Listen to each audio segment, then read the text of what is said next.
is Sarah and you're watching Acid Burn Say, and today I'm going to be talking about the books that I read in August.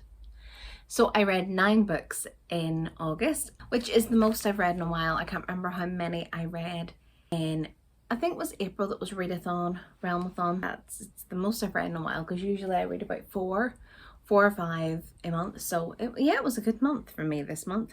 So let's hop to it. And I was in Poland for part of the month, so I was able to get I think I got 2 books finished in Poland. I can't remember if I got 1 or 2.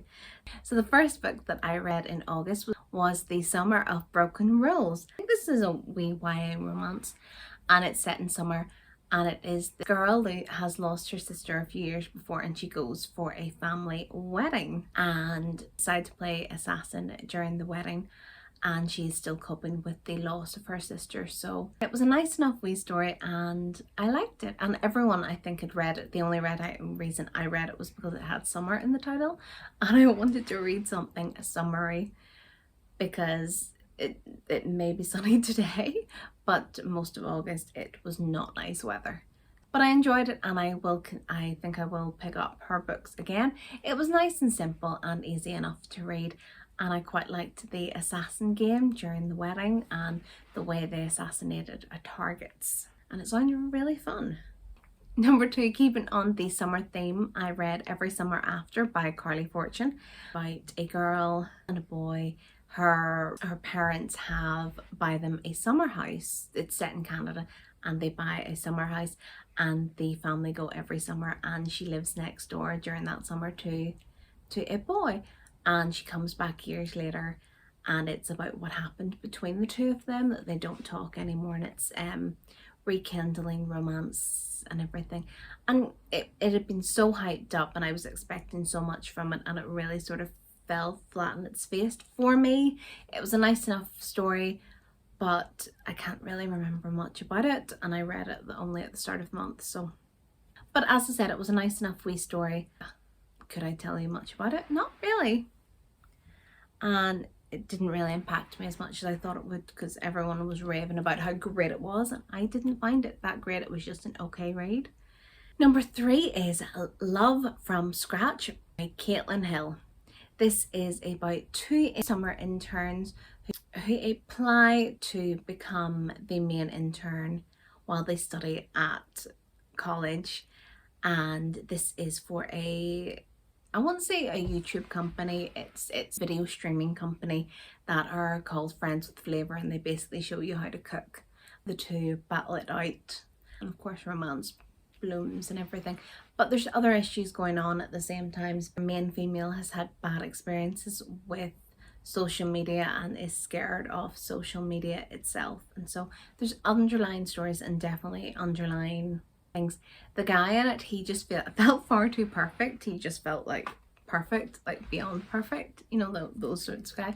It was enjoyable, and I did enjoy it, and however, it did make me hungry throughout most of it. So that's food based, so beware when reading it that you're not hungry, because you will become hungry and you will want to read. Number 4 is How to Feel by Elizabeth Day. Elizabeth Day is an author, and she has written books that I have not read. She has a podcast on how to feel. This book is basically it's from her podcast. She's basically trying to promote her podcast, clearly, but it's actually really good. I really enjoyed it. She talks about her own fertility issues, her failed marriage. So she quotes many people like Sebastian Fox and Dolly Alderton, as well as many other people who she has interviewed that talk about failure. And she admits her own, she shares her own and everything. So it is very enjoyable and very good. Highly recommend it. And not that it felt like a self-help book, but it felt sort of like dealing with your failures, like the failures aren't you, and that you can move on past them, which was very good and very motivational. So I do highly recommend it. I think I gave it 5 stars, and I definitely do think it's worth like reading again. Number 5 is the Undertaking of Hart and Mercy by Megan Brannon. This is, it's a YA fantasy. I'm not 100% sure if it's a YA fantasy or if could be an adult fantasy. I'm not 100% sure, but there is romance in it. Hart is a zombie killer in like this fantasy world, I'm going to simplify it down.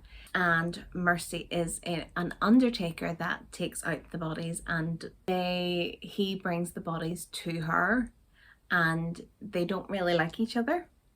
And so Hart doesn't really have any friends, and so he writes this letter and posts it and for a friend, and it ends up with Mercy, and he's just looking for a friend. He hasn't signed it himself, so they then start to become like pen pals because they each have their own issues going on. And so it's sort of a, yeah, that trope. It was all right. I was much more interested in Mercy's family and the quirkiness of her family and the issues that were going on with her family than I was in the romance between Hart and Mercy, or Hart's problems, or anything that was really going on with the fancy aspect. I much preferred the family dynamic that was going on there between them. It's probably like a 3.5. It wasn't a 4, but I enjoyed enough and it was easy reading. However, I didn't get the world and what was going on. I felt like I was missing something, and I wasn't sure if I was missing it because I don't know enough about Greek mythology and other stuff that's going on. Number 6 is Reasons to Stay Alive by Matt Haig.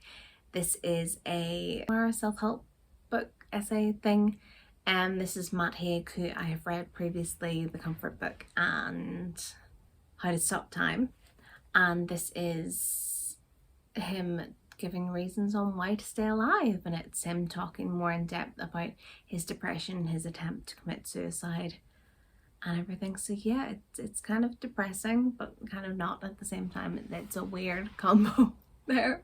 Number 7 is All the Summer Girls by Donugue. This is about girls that grew up together that each have their own secret going on. One of the girls' brother died before they went off to college, I think it was, and all 3 of them have been holding a secret about it, and it has strained their friendship. So I think it's 10 years later or something, they all come together and they each are dealing with different things in their life about it. Now, as I said, the only reason that I read it was because it said summer in the summer in the topic, and it did not feel really like a summer book, but it was easy enough to read. It was just all right. It was really just all right. The characters were just all right. But yeah. For 8, I have been reading since May, and that is Empire Storms by Sarah J. Maas. This is the 6th. I can't believe it's 6th. It's the sixth book in the Throne of Glass series. I was reading this in tandem with Towers of Dawn, but unfortunately I think I got about over halfway with both of them doing that, and I just couldn't anymore. It was too much, and so I took a pause on both books to read other stuff, and then I came back to them and was going to try them back in tandem, but I really couldn't. So I finished Empire Storms, and I was told that if it would leave me on such a cliffhanger that I wouldn't want to read Tower of Dawn, but I think I'm happy enough. I think because I've only got about 200 pages left of Tower of Dawn, I'm not as intimidated by it. I know I don't have that much to read off it before I can go on to Kingdom of Ash, so I am not too bad, and I actually really enjoyed it. I think other books, you have a lot of different stories going on. However, in Empire Storms, they sort of bring everything together so that you don't have about 5 different stories going on at the exact same time, which I liked that I didn't have to like jump back and forth between, because I think that was the problem whenever I was reading them in tandem, because there's about 4 different stories going on in this one, and then you have Tower of Dawn going on at the same time. It was just too much for me, but I probably would have been okay near the end, but I wanted to get this one finished by the end of August, so, and I did, and I gave it 5 stars. I think this has been my favorite out of them all so far, but while reading it I was tossing back by Tower of Dawn being my favorite.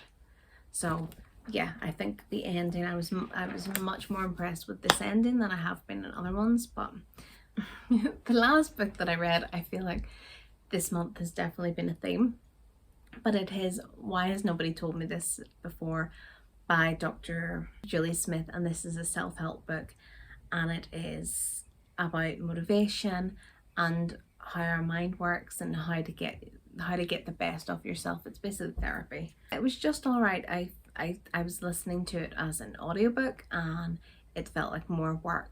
Like you were meant to like not read this, you were meant to like work this and apply this in your life.